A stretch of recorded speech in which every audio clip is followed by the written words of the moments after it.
ഇത് നമ്മുടെ double petal ബാൽസമാണ് കേട്ടോ. പല വെറൈറ്റീസാണ് നമ്മളിപ്പോൾ പോട്ട് ചെയ്ത് വെച്ചിരിക്കുന്നതേ ഉള്ളൂ കേട്ടോ. റൂട്ടാക്കിയിട്ട് ദക്ഷു അവിടെ വെള്ളം ഒഴിക്കാനായിട്ട് എന്നെ സഹായിക്കാനായിട്ട് വന്ന് നിൽപ്പുണ്ടേ. ഈ ഒരു പ്ലാന്റ്സിൻ്റെ കളേഴ്സിനെ പറ്റി എനിക്ക് യാതൊരുവിധ ഐഡിയ ഇല്ല കേട്ടോ. നമ്മുടെ ഈ പൂക്കൾ കണ്ടിട്ടാണ് നമ്മൾ കളേഴ്സ് മനസ്സിലാക്കുന്നത്.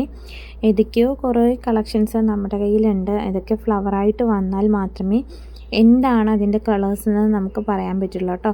എന്തായാലും ഇതെല്ലാം ഡബിൾ പെറ്റൽസ് ആണെന്ന് ഉറപ്പാണ് കേട്ടോ. അതാണ് നമ്മൾ ഇത്രയും സേഫായിട്ട് കൊണ്ടുവച്ചിരിക്കുന്നത്. ഇതൊക്കെ വന്നിട്ട് മിനിയേച്ചർ പ്ലാന്റ്സ് ആണ് കേട്ടോ. ഞാനൊരു ഷോർട്ട് വീഡിയോയിൽ ഈ ഒരു ചെറിയൊരു ബിറ്റിനെ ആഡ് ചെയ്തിട്ടിട്ടുണ്ടായിരുന്നേ.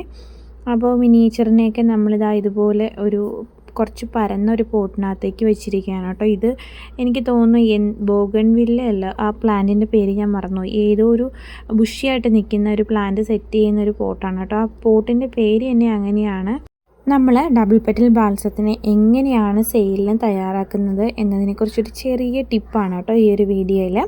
നമ്മൾ മെയിനായിട്ട് ചെയ്യുന്ന കാര്യമാണ് ഇതുപോലെ നമ്മളൊരു കുഞ്ഞ് തയ്യ നട്ട് കഴിഞ്ഞാൽ അതിനെ പൂക്കാൻ വിടാതെ ഇതേ പൂവും മൊട്ടുകളും ഒക്കെ പറിച്ച് കളയാണ് ആദ്യം ചെയ്യാറുള്ളത്. കുറച്ചധികം നമുക്ക് കുറച്ച് വിഷമം ഉണ്ടാക്കുന്ന കാര്യമാണ് നമ്മുടെ പൂവും മൊട്ടുമൊക്കെ പറിച്ച് കളയുന്നത്. നമ്മൾ ജസ്റ്റ് ഒന്ന് കളർ ഐഡൻറ്റിഫൈ ചെയ്യാൻ വേണ്ടി മാത്രമാണ് മൊട്ടുകളെയും പൂക്കളെയൊക്കെ നിർത്തുന്നത് കേട്ടോ. അത് കഴിഞ്ഞാൽ ഇതുപോലെ നമ്മൾ പറിച്ച് കളയാറാണുള്ളത് കേട്ടോ.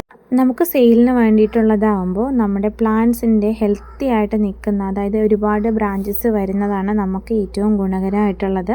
നമ്മുടെ പൂക്കൾ നിർത്തിക്കഴിഞ്ഞാൽ നമ്മുടെ പ്ലാന്റിൻ്റെ വളർച്ച പൂക്കളിലേക്കും അതിൻ്റെ മൊട്ടുകളിലേക്കും ഒക്കെ ആയിരിക്കും. അപ്പോൾ പ്ലാന്റ്സ് നന്നായിട്ട് ഹെൽത്തി ആവില്ല കേട്ടോ. അതുകൊണ്ട് ഇതുപോലെ പൂക്കളും മൊട്ടുകളും ഒക്കെ പറിച്ച് കളയാണ്. നല്ല ഭംഗിയുള്ള പൂക്കളാണ് കേട്ടോ. പറിച്ച് കളയാനായിട്ട് ഒരു മനസ്സുമില്ല, എന്നാലും നമുക്കത് ചെയ്തല്ലേ ഒക്കെയുള്ളൂ. അതുകൊണ്ട് നമ്മളതിനെയൊക്കെ ഇങ്ങനെ പറിച്ചെടുക്കുകയാണ് കേട്ടോ. മിനിയേച്ചറിൽ ഞാൻ ഇതേ സെയിം ടിപ്പ് തന്നെ ചെയ്യാറുണ്ട് കേട്ടോ. ഒരുപാട് ബ്രാഞ്ചസൊക്കെ വരാനായിട്ട് ഇതുപോലെ പൂക്കളും മൊട്ടുകളും ഒക്കെ നമ്മൾ പറിച്ച് കളയാറുണ്ട്. മിനിയേച്ചർ എന്ന് പറഞ്ഞാൽ ഏറ്റവും ചെറിയ പ്ലാന്റ് തന്നെയാണ്. നമ്മളിങ്ങനെ മിനിയേച്ചറിൽ ചെയ്യുന്നത് കുറച്ചുകൂടി ബുഷിയായിട്ട് പ്ലാന്റ് ആവാനായിട്ടാണ് കേട്ടോ. ഇങ്ങനെ മിനിയേച്ചറിൽ നിന്ന് മൊട്ടുകളും പൂക്കളും ഒക്കെ പറിച്ച് കളയുന്നത്. പിന്നെ നമ്മൾ വീക്കിൽ ഒരു ഫംഗിസൈഡ്, സാഫ് പോലുള്ള ഫംഗിസൈഡ് കൊടുക്കാറുണ്ട് പ്ലാന്റ്സിന്. പിന്നെ നമ്മൾ എക്സ്ട്രാ വളങ്ങളും ഒക്കെ നമ്മുടെ ഡബിൾ പെറ്റൽസിന് ആഡ് ചെയ്ത് കൊടുക്കാറുണ്ട് കേട്ടോ. ഇത് നമ്മുടെ മിനിയേച്ചറിൻ്റെ സീഡ് പോഡാണ് കേട്ടോ. ഇതിനകത്താണ് മിനിയേച്ചറിൻ്റെ സീഡ് വരുന്നത്. ഒട്ടുമിക്ക മിനിയേച്ചർ വെറൈറ്റീസിലും ഇതുപോലെ സീഡ് പോഡ് ഉണ്ടായിരിക്കും കേട്ടോ. ഒന്നുകിൽ ഈ സീഡ് പോഡ് പൊട്ടി വീണിട്ട് പുതിയ വെറൈറ്റീസ് ഉണ്ടാവും, പുതിയ കളേഴ്സ് നമുക്ക് കിട്ടും. ഇല്ലെങ്കിൽ സെയിം അതേ പ്ലാന്റ് തന്നെയായിരിക്കും നമ്മുടെ ആ ചട്ടിയിൽ വീണ് പൊടിച്ചിട്ടുണ്ടാവുന്നത്. പൂക്കൾ കളയാൻ മനസ്സിലാത്തതുകൊണ്ട് ഞാനത് ചട്ടിയിൽ തന്നെ വെച്ചിട്ടുണ്ട് കേട്ടോ. ഇങ്ങനെ ഒരിക്കലും ചെയ്യരുത്, നമ്മുടെ ചെടി ചീത്താവും. ഇത് നമ്മുടെ സ്റ്റാർ സീനിയ നട്ടിട്ടുള്ളതാണ് കേട്ടോ.